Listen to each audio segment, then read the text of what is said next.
மகிழ்ச்சியாயிருக்க வழியை தேடும் ஆத்துமாவே, இன்று கர்த்தர் உங்களுக்கு சொல்வது சங்கீதம் 104:34.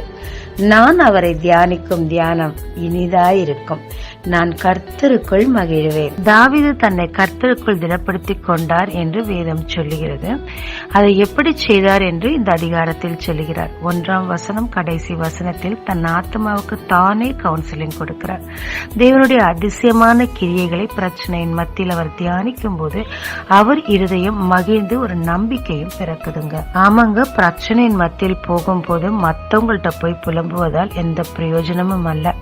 தேவன் உங்களுக்கு செய்த நன்மையை உங்கள் ஆத்மாவோடு பேசி தேவனுடைய வசனத்தை தியானிக்கும் போது நம் இருதயம் மகிழும், பிரச்சனைக்கு வழியும் பிறக்குங்க. ஜெபிக்கலாமாங்க.